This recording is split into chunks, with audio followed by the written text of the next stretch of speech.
1, section 4C. We're talking today about the quadratic formula. All right, you need to know the quadratic formula. It's not going to be provided to you. And today's lesson will not include imaginary numbers. So you should not today, or anything before the test, you should not get an imaginary or a negative underneath the radical. We're starting that on Friday. So if you're doing your computations and you guys get a negative underneath the radical right now, that's not okay. It will be going forward after your test, but right now it's not. What I cannot impress upon you enough, where we make silly mistakes, is you first have to make sure that your quadratic is written in standard form. Everything needs to be on one side of the equal sign, set equal to 0. Don't just look at it and say, oh, A is this because it's in front of x squared, B is this because it's in front of x, and C is the constant. Because if you have a number that's on the right-hand side of the equal sign and it's positive, when you move it to the other side, it becomes what? Negative, okay? So just make sure everything is set where it needs to be. And here is the quadratic formula. Negative b plus or minus b squared minus 4ac all over 2a. You guys have all seen this before. We need to be able to apply it. Should you get a negative underneath the radical today or up until Thursday? No. Starting on Friday, yes, but not today. So we're just going to go over 5 examples. Just want to make sure we understand the workings behind it. You guys are not going to have a calculator, so if you have a number that's big, you need to know how to break it down. All right, we're not going to give you anything that is impossible for you to break down, but remember, we are number 2 honors, so we can handle it. All right, go through the steps. What's the first thing you do? You make sure everything is in order, set equal to 0. Is that the case? Yes. So to eliminate silly mistakes, let's go ahead and write out what your A is, what your B is, and what your C is. A is 1, B is -4, and C is 2. Does everybody agree? All right. I had so many people come up to me with their WebAssign from their homework. It keeps marking it wrong. Guys, WebAssign will not mark something wrong if it is correct. Every single person that told me that had a math error. They added incorrectly, they simplified wrong, so just pay attention to those things. The first step is the most important, to make sure you have everything correct, because if you don't, then the rest of the problem is going to be wrong. So we have x equals, I have negative b, right, -4, plus minus the square root of -4 squared minus 4 times 1 times 2 all over 2 times 1. Take a second right here just to check to make sure your signs are correct, put the numbers in the right spot, all that good stuff. And now as we simplify, what's a minus a negative? It's going to give me a +4 plus or minus the square root. What is -4 squared? 16, good. Then I have -4 times 1 times 2. -8, good, all over 2. I'm going to simplify. I'm going to go down here. So I have 4 plus or minus, what's 16 minus 8? 8 over 2. Can I leave my answer like that and get full credit? No, guys. What is left here when I have 8? What can I break 8 down into? 4 times 2. So this becomes 2 square roots of 2. So your answer here looks like this. 4 plus or minus 2 root 2 over 2. Is that simplified? No, you guys have to simplify further. If the whole fraction or the whole answer simplifies, you need to. WebAssign is going to make you do this anyway, so it's kind of helpful. Split it up so you can see. What does 4 over 2 simplify to? 2 plus or minus what? The square root of 2. That is a perfectly acceptable answer for me. On WebAssign, you actually have to write 2 plus the square root of 2, comma, 2 minus the square root of 2. There's no plus or minus button on WebAssign. But you don't need to do that for your test. You can just write plus or minus. That's fine. Questions? All right, 4 more of these. This is just mechanical today. That's it. It's identifying A, B, and C, and plugging it in, and then simplifying correctly. So look, again, ask yourself the same questions. Everything in order, on one side, set equal to 0. Yes? Okay, so A is 1, B is -3, and C is -2. Does everybody agree? All right, so x equals, I have -3 plus or minus the square root of negative 3 squared. Whoops, that looks weird. Minus 4 times 1 times negative 2 all over 2 times 1. So as we simplify, minus the negative gives me, minus the negative 3 gives me positive 3, thanks sir.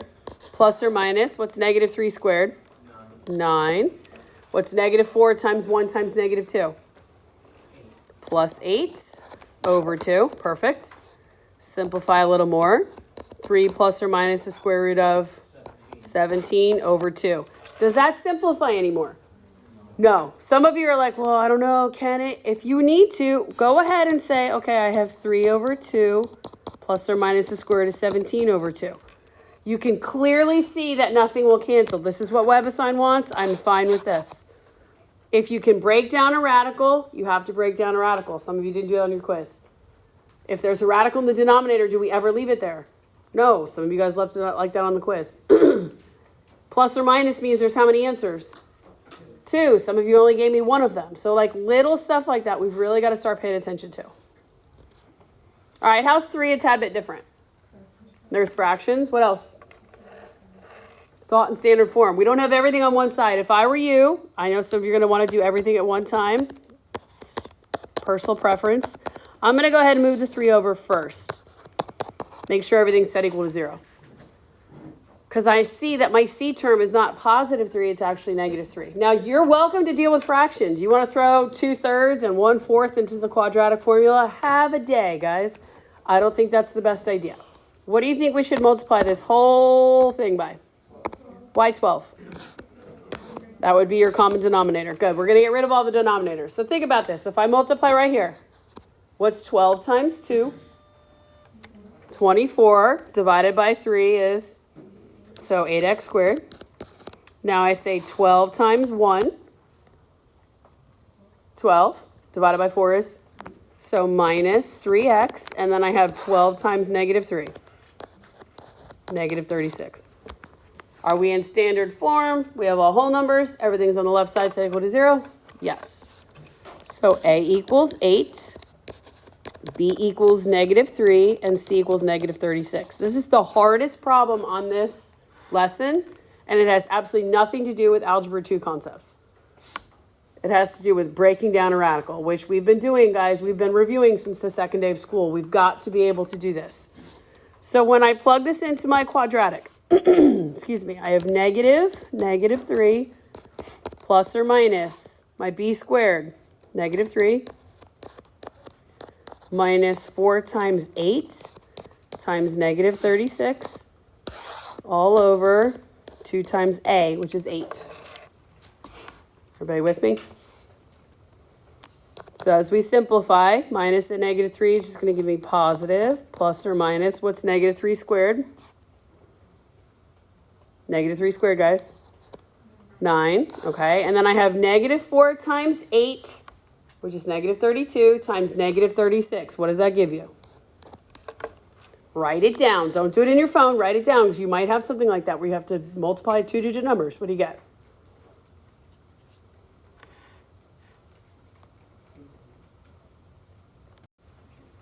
Tell me. Be confident in yourself, ma'am. 1,152. Is that positive or negative? It's positive, because you're multiplying 2 negatives together. Very good. So now we're going to go a little bit further. 3 plus or minus. What is 1,152 plus 9? 1,161. Good. And some of you are like, this is ridiculous. No, it's not. Come on. However you break down, use a factor tree, whatever. I like to do that upside down division. And we start with the smallest prime number, and then we use our prime numbers to see what we can break down into. So 2 is our smallest prime number. Is 2 going to go into 1161? No, it's not an even number. So our next one would be 3. Does 3 go into 1161? Maybe. How do we know? God bless you. Add up the digits. What's 1 plus 1 plus 6 plus 1? 9. If 3 goes into 9, then 3 is going to go into 1161. So you know 3 is going to go in here how many times? 3 goes into 11. How many times? 3 times with how many left over? 2, right? So this would be 26. So 3 goes into 26. How many times? 8. Okay, so that would be 24. All right, so with how many left over? 2. And then 3 goes into 21 how many times? 7, okay? So let's try to break that down. Does 3 go into 387? What's 3 plus 8? 11 plus 7 is 18. So then yes, 3 is going to go in here. 3 goes into 3 how many times? Once. 3 goes into 8 how many times? Twice. 3 goes into 27 how many times? 9, thank you. All right, let's break down again. Does 3 go into 12, 1, 2, 9? Yep. 3 goes into 12 how many times? 4. And 3 goes into 9 how many times? 3, okay. Does 3 go into 43? No. 5, 11. Nope, we're not going to break down anymore, right? So here's your factor tree. What has a pair comes outside? That's your perfect square. What's 3 times 3? 9. What's the square root of 9? 3. And then what's left over, if it doesn't have a pair, it stays inside and gets multiplied. So what's 3 times 43? So the square root of 1,161 simplifies into 3 root 129. So what that looks like is 3 plus or minus 3 square root of 129 over 16. Does that simplify? Yes or no? No, 3 doesn't go into 16, so that just stays just like that. But the hardest part of everything we're going to do today was breaking down 1161. If you're not good at that, guys, go back to in modules in the prerequisite module. It says Algebra 1 review. There is a thing that says simplifying. It's simplifying radicals. You're just practicing how to break down radicals. If you like the factor tree better, do the factor tree better. Whatever works for you. Find the method that works best for you. All right, 2 more. How's this one tricky? It's not in standard form, guys. Some of you on your tests are going to be going 100 miles an hour. You're going to tell me A is 1, B is 10, C is 8. Is that true? No, take 1 second to just make sure everything is in standard form. Make sure your signs are correct, all that stuff. Now that we have this written correctly, we can say that A is what? 1, B is 8, and C is 10. Perfect. Now this becomes a super easy problem, right? X equals my B term, negative 8 plus or minus my B term. So excuse me, 8 squared minus 4 times 1 times 10 all over 2 times 1. So negative 8 plus or minus, what's 8 squared? 64, good, minus 40 all over 2. Simplify. What's 64 minus 40? What is it? 24. What do you notice about 24, guys?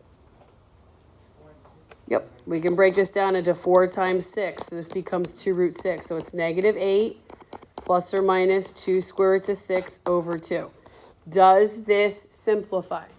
Yes. Pull it apart so you can see. Negative 8 over 2 plus or minus 2 root 6 over 2. So what does this simplify to? Negative 4 plus or minus what? The square root of 6. Perfect. Again, WebAssign is going to ask you for negative 4 minus the square root of 6. Negative 4 plus square root of 6.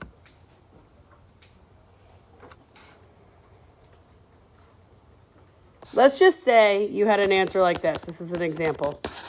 All right, like 2 plus or minus 3 root 2 over 4. Does this, as a whole, simplify more? Can you simplify 2 and 4? Yes. Can you simplify 3 and 4? No. So you could leave your answer. If you had an answer like this, you could leave it like that. That's considered fully simplified. Some of you want to break it apart, which is fine. Some of you did this on your test and made a mistake. What simplifies? The 2. So your answer would be 1 over 2 plus or minus 3 root 2 over 4. Some of you tried to go a little further to simplify and then got yourself messed up. You simplified, put everything over 2. Or if one of them simplified to a whole number and one of them stayed as a fraction, you still kept the denominator with the whole thing.